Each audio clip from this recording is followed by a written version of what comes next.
ተዋቸው ያልቅሱ። ይህ ከስርዓቱ ቁንጮች አንዱ በሆነው በአቶ ሽመልስ አብዲሳ አንደበት በንቀትና በትዕቢት የተነገረ ቃል ነበር። ወዲያውም ጀግና ተብሎ ተሞካሽቷል። ይህ ቃል የተወረወረው ለውጥ አመጣሁ ብሎ ታግሎ ላመነበት ስርዓት ሲዘምር የነበረው የኦሮሞው የቁርጥ ቀን ልጅ ድምፃዊ ሃጫሉ ሁንዴሳ ደግሞ በአደባባይ ደመከልብ ሆኖ በፈሰሰበትና ሐዘን ሀገርን ባዳረሰበት በዚያ ጨለማ ወቅት ነበር። ይኸውን ተከትሎም በርካቶች በማንነታቸው ብቻ ያላንዳች ጥፋታቸው በተገደሉበት በተፈናቀሉበትና በተሳደዱበት ወቅትም ነበር። ለዘመናት የፖለቲካ ነጋዴዎችና የዘመኑ አክቲቪስቶች የሁለቱን ህዝቦች የልብ ትርታ በሚወክሉት በሃጫሉ ሁንዴሳና በቴዎድሮስ ካሳሁን ወይም ቴዲ አፍሮ መካከል የማይታለፍ የጥል ግድግዳ እንዳለ ሲሰብኩ ኖረዋል።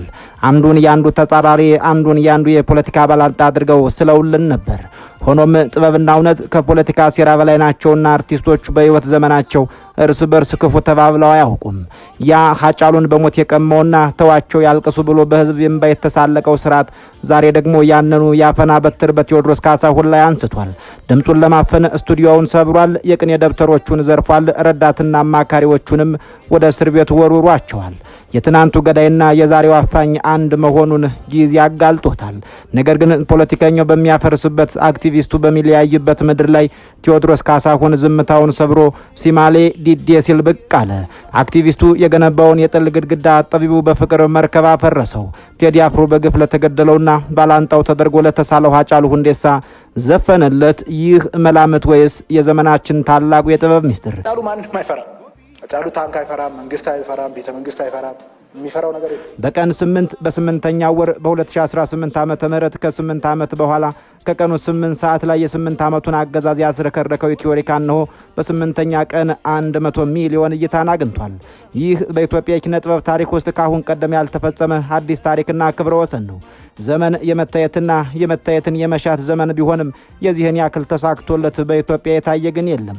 በእርግጥም በዚህ ዘመን መታየት ከሚኒስትሮች እስከ ቤተ እመቤቶች፣ ከካህናት እስከ ሼኮች፣ ከፓስተሮች እስከ አድቬንቲስቶች መታየት ጉጉ በሆነበት ዘመን የቴዎድሮስ ካሳሁንን ያክል የታየ የለም። እዩኝ ብሎም አለምንም።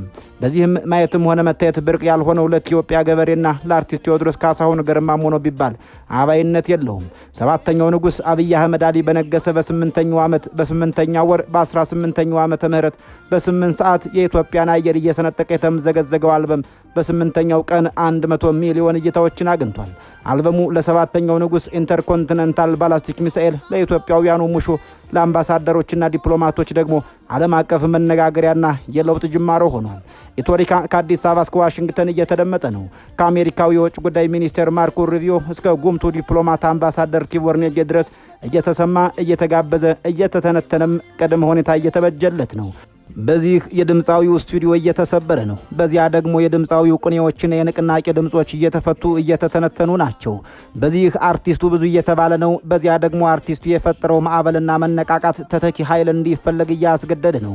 እዚህ ግለሰብ እዚያ ስርዓት እየተተቹ ናቸው። ድምፃዊው ፍቅርን ብዬ እንጂ እኔስ መታገሴ መች ካገር ይበልጣል የኔስ አንድ ነፍሴ በማለት ለዘመቻ መዘጋጀቱን አልፎ ተርፎም ለሞት መቁረጡን አቀንቅኖ ጸጥ ብሏል። ድምፃዊው አንዴ በዳስ አንዴ በዘመን አንዴ በምኞት አንዴ በጦር አንዴ በጸሎት አንዴም በጉልበት ለለውጥ ያቀነቅናል። ለውጥ የተጠየቀበት ስርዓት ደግሞ ዜማን ለማሰር ጥበብን ለማነቅ ስቱዲዮ ሰብሯል። ረዳትና አማካሪዎችንም አስሯል። ድምፃዊው ጎህ ቢቀድና ምን ነው ይሄ ዘመን ባልሆን የምብራ ነው ጨክኖ በፍቅርሽ ራንችን መራቅ የማይቻል ነገር ነው ፍቅርሽ በልቤ የማይዘም ዋርካ ነው እያለ ስርዓቷ የሚያወራው እድገትና ህልውና እውነት በሆነ እያለ ይመኛል። ወርሃ ሚያዝያ በዘፋኝና በስርዓት በዜማና በሙሾ ተጀምሮ እየተገባደደ ነው። ድምፃዊው አምጡ የወለዳቸው 18ቱም ትራኮች 10 ምናምን ትርጉም እየተሰጣቸው ሆደ ቡቡ ባሩን ባለቅኔው ቅኔውን፣ ፖለቲከኛው ፕሮግራሙን፣ ተቃዋሚው ተቃውሞውን፣ አምባሳደርና ዲፕሎማቶችም ስርዓቶችንና ለውጦችን እየቀሰሙ ናቸው። ስርዓቱና ደጋፊዎቹ ደግሞ ስቱዲዮውን ሰብረው ጊታርና ክራር፣ ስፒከርና ጅምር ዜማዎቹን፣ የግጥም ደብተሮቹንና ቅኔዎችን ቀስመው ወስደዋል። ዳስታል የተባለው የኢትዮጵያውያንም ከቴዎድሮስ ካሳሁን ጎንነን በሚል የተቃውሞ ድምጹን ከአዲስ አበባ እስከ ዋሽንግተን እያስተጋባው ነው።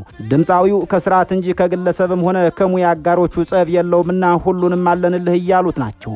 አንዳንዶቹም ድምፃዊው የሚቃወመውን ስርዓት ይደግፍ እንደነበር ለሚነገርለት የኦሮሞ አቀንቃኝ ለድምፃዊ ሃጫሉ ሁንዴሳም ሳይቀር አቀንቅኗል በማለት ላይ ናቸው።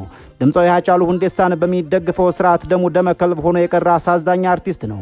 አርቲስቱ ራሱን ከኦሮሞ መደብ የሚመደብ በመሆኑ ለድምፃዊ ቴዎድሮስ ካሳሁን ባላንጣ ተደርጎ ይሳል የነበረ ቢሆንም ምንም እንኳን አርቲስቶቹ እርስ በራሳቸው ምንም ሲባባሉ ባይሰሙም ተደራሲያኑ ግን ብዙ ሲልላቸው ብዙም ሲላቸው ከርሟል።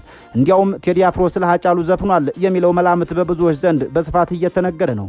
ጸሐፊው አዲስ አለምም ሸሪፍ መርከብ በተሰኘው የቴዲ አፍሮ የቲዮሪካ ውስጥ ባለ ትራክ ዙሪያ ያቀረበው ትንታኔ የቴዎድሮስን የምሳሌያዊ አጻጻፍ ስልትና የሰዎቹን የተለያየ አረዳድ በሚገባ ይፈትሻል።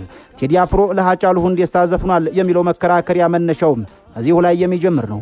እንደ አዲስ ዓለም ሸሪፍ ገለጻ ቴዲ አፍሮ በዘፈኑ ውስጥ ሲማሌ ዴዴ የሚለውን የኦሮምኛ ሐረግ መጠቀሙ ለሟቹ አርቲስት ሃጫሉ ሁንዴሳ ያለውን አክብሮት ለመግለጽና በሁለቱ ህዝቦች መካከል የፍቅር ድልድይ ለመገንባት የታለመ እንደሆነ ተደርጎ ይወስደዋል። ምንም እንኳን ቴዲ አፍሮ ባፉ ይህን ባያረጋግጥም የሁለቱ አርቲስቶች ገናናነትና ተጽዕኖ አድማጮቹ ዘፈኑን ከመታሰቢያነት ጋር እንዲያያይዙት አድርጓቸዋል። ጸሐፊው አክሎም የዘፈኑን ትርጉም በሶስት ዋና ዋና መንገዶች ይከፍላቸውና ይተነትናቸዋል። አንደኛው ነጥብ መርከብ የምትለው ኢትዮጵያ የምትገልጽ ስትሆን ውቅያኖሱ ደግሞ ሀገሪቱ ያለችበትን ዓለም አቀፋዊ ጫናና ውስጣዊ ማዕበል ያመላክታል። ይህም ቴዲ አፍሮ ካለፉት እንደ ያስተሰርያል ያሉ ስራዎቹ ጀምሮ የሚታወቅበትና የአንድነትና የኢትዮጵያዊነትን ፍልስፍና የሚያንጸባርቅበት ነው። በሁለተኛ ደረጃ ለብዙዎች መርከብ ንጹህ የፍቅር ዘፈን ነው ካሉ ካንቺ በቀር እምቢ አለኝ ወይም ሲሜሌ ዴዴ የሚለው ሐረግ ፍቅርን እንደ ውቅያኖስ ተፈቃሪን ደግሞ እንደ መርከብ በመመሰል የፍቅርን ጉዞና ጥንካሬ ይገልጻል። ሶስተኛው ሰው ማለት መርከብ ዓለም ውቅያኖስ የሚለውን ስንኝ ሰው በህይወቱ የሚያጋጥሙትን ማዕበሎች፣ ፍቅርን፣ ፖለቲካንና ሞትን አልፎ የሚጓዝበትን የህይወት ጉዞ የሚተርክ ነው። ታላቁ ሩሲያዊ የስነ ልቦናና የፍልስፍና ጸሐፊ ፊዮዶር ዶስቶቭስኪ በአንድ ወቅት ውበት ዓለምን ያድናል ሲል ያሰፈረው ጥልቅ ሐሳብ የሰው ልጅ ነፍስ ከባዶነትና ከጨለማ የሚታደገው እውነተኛ የውበትና የፍቅር ኃይል መሆኑን ያስገነዝባል። በዘመናችን የኢትዮጵያ ሙዚቃ ውድ ውስጥ ይህንን ብሂል በተግባር ከሚያሳዩን የጥበብ ሰዎች መካከል ቴዎድሮስ ካሳሁን ገርማሞ ወይም ቴዲ አፍሮ ግንባር ቀደሙ ናቸው።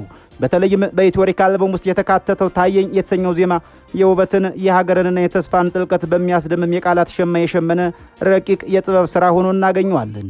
ይህ ዜማ ላይውን ሲሰማ በአንዲት እንከን የለሽ ውብ ሴት ፍቅር የተነደፈን ወንድ የልብ ትርታ የሚገልጽ ቢመስልም የቴዲ አፍሮን የዘወትር የሰምና የወርቅ አጻጻፍ ስልት ወይም ቅኔ የሊቅነቱንም ለሚያውቁ አስተዋይ አድማጭ ግን ሚስጥሩ ከዚህ ያለፈ ነው። ዜማው ከግለሰብ ፍቅር ባሻገር ለእናት ሀገር ኢትዮጵያና ለመንፈሳዊ መነቃቃት የተዘመረ ጥልቅ ቅኔ መሆኑን የሚገልጹለት አሉ። ገጣሚው ላየና በስተረች አዲስ ጀንበር በሚለው መግቢያው ላይ ጀንበርን የንጋት የራእይና የትንሣኤ ተምሳሌት አድርጎ ያቀርባታል። አንድ ሰው በጨለማና በተስፋ መቁረጥ ውስጥ ሆኖ ሲጓዝ ቆይቶም ድንገት የፀሐይ ብርሃን ሲፈነጥቅለት አካባቢ ሁሉ በአዲስ መልክ ፍንት ብሎ እንደሚታየው እንዲያ ሁሉ እውነተኛ ፍቅር ወይም የሀገር ራእይ የልብን በር አንኳኩቶ ሲገባ ያ የድሮ ደብዛዛና ሰልቻ ዓለም ሙሉ በሙሉ እንደ አዲስነት ይለወጣል። ቴዲ በዚህ ስራው የሰው ልጅ የእይታ አድማስና የህይወት ትርጉም በቅጽበት የመቀየር አቅም ያለው ፍቅር መሆኑን በረቂቅ ቃላት ይገልጻል። ቴዲ አፍሮ እና አርፎ መርባ ምን አገናኛቸው የሚለው ጥያቄ በሰሞኑ የቴዲ አፍሮ ስራዎች ላይ የታየውን የኦሮሞን ባህላዊ ሴት መሰረት በማድረግ በጌትነት ወርቁ የቀረበ ትንታኔ ነው። ጸሐፊው ቴዲ አፍሮ በመግቢያው ጉርጉሮር ላይ እንደ ምርቃት የተጠቀመው አርፎ መረባ አርቲስቱ የነገሩን ጥልቀት ትርጉም ተረድቶ የተጠቀመበት እንጂ ዝም ብሎ በባህልነቱ ብቻ እንዳልሆነ ያስረዳሉ። ይህ እርፎ መረባ የተሰኘው ባህላዊ ጸሎትና ምርቃት እህል እንዲቀና ጉዞ ላለበት ለምትወልድ ለታመመ ሰው እንዲሁም ስለ ሀገር ሰላም የሚደረስ ሲሆን ጌትነት ወርቁ ሁለት አስደናቂ አስኳል ነጥቦችን በጽፎ ያነሳል። አንደኛ በሴቶች ብቻ የሚመራ መሆኑ ነው። ጸሎቱ በእድሜ ጠና ባሉ እናቶች የሚመራ ሲሆን ዓለም ስለ ሴቶች እኩልነትና አመራር ከማውራቱ በፊት እዚሁ በደመቀ ሁኔታ የሚከወን ጥንታዊ ጥበብ ነው። ትኩረቱም ከሚበላና ከሚጠጣው በላይ በምርቃቱና በጸሎቱ ላይ ብቻ መሆኑ ልዩ ያደርገዋል። ሁለተኛው ነጥብ የእምነት መቻቻልን ማሳየቱ ነው። ክርስቲያንና ሙስሊም በአንድ ቦታ ተቀምጠው በአንድ አይነት ቃል ለአንድ ሰው በጋራ የሚያደርሱት ጸሎት ይሉት እንዲህ ያለ ነው። ይህም ዓለም ሊማረው የሚገባ ከመቻቻል በላይ የሆነ ጥልቅ ኢትዮጵያዊ ሴት መሆኑን ጸሐፊው ያጎሉታል። በምርቃቱ ማሳረጊያ ላይ ለማን ሰጠሽው ሲባል ለፈጣሪ ተብሎ የሚመለሰው ምላሽና መቼ ለሚለው ጥያቄ የሚሰጠው አሁን የሚለው ቆራጥኛ ምላሽ የሰዎቹን የልብ ቅንነትና የእምነት ጥንካሬ የሚያመላክት ነው። ጌትነት ወርቁ እንደገለጠው ኢትዮጵያ የባህልና የወግ ሀብታም ብትሆንም ጦርነትና የፖለቲካ ውጥረት እንዲህ ያሉ ውብ ሴቶቻችንን ወደ ኋላ አስቀርቷቸዋል። በመሆኑም ቴዲ አፍሮ እንዲህ ያሉ ጥንታዊና ፈዋሽ ባህሎችን ወደ አደባባይ ማውጣቱ የጥበብን ጥልቀት ዓላማ የሚያሳይ ተግባር ነው። መሪማን ፍለጋ በሚል ርዕስ ቢልልኝ ጋሻው መንግስቱ ያቀረበው ይህ ትንታኔ ደግሞ የቴዲ አፍሮን መሪማ የተሰኘ ዜማ ጥልቅ ሚስጥርና ታሪካዊ መነሻ ይፈትሻል።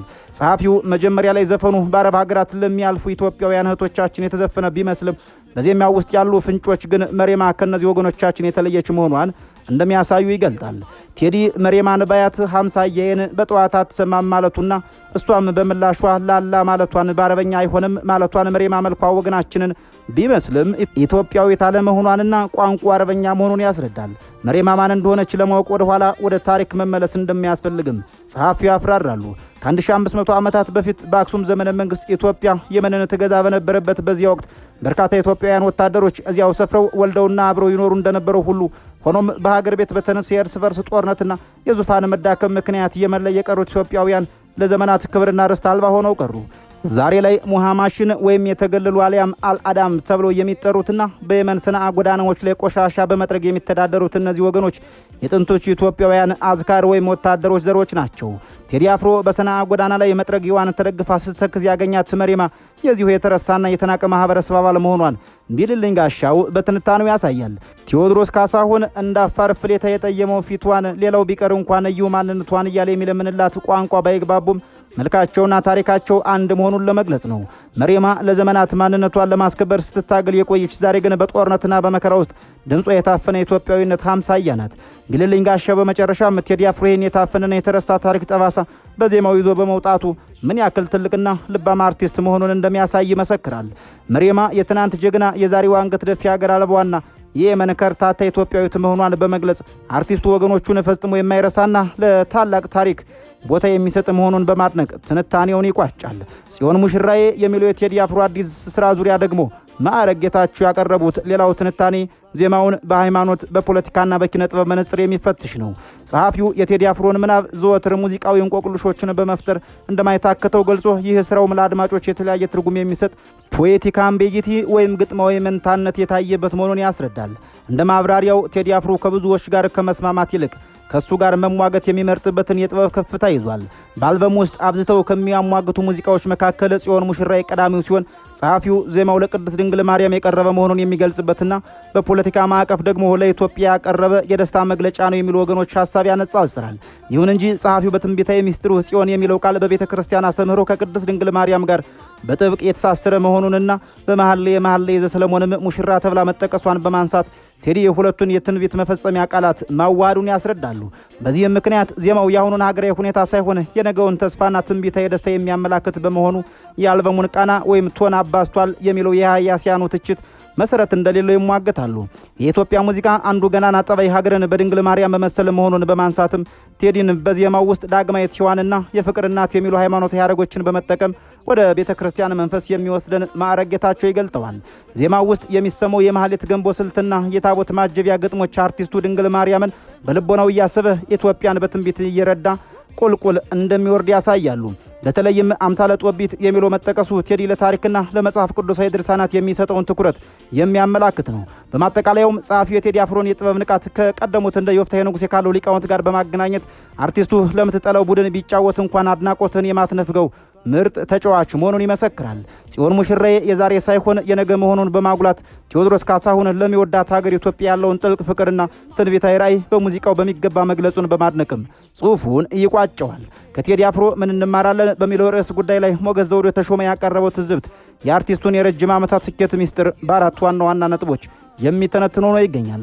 ጸሐፊው የቴዲን ስኬት ከንግግሩ በዘለለ በጥልቅ ምስል ሲመረምረው ውጤቱ በአጋጣሚ የተገኘ ሳይሆን በጽኑ መሰረት ላይ የቆመ መሆኑን ያስረዳል። እንደ ሞገስ ዘውዱ ትንታኔ የቴዲ አፍሮ ስኬት ቀዳሚው ሚስጥር መክሊትን ለይቶ ማወቅና አጥብቆ መያዙ ነው።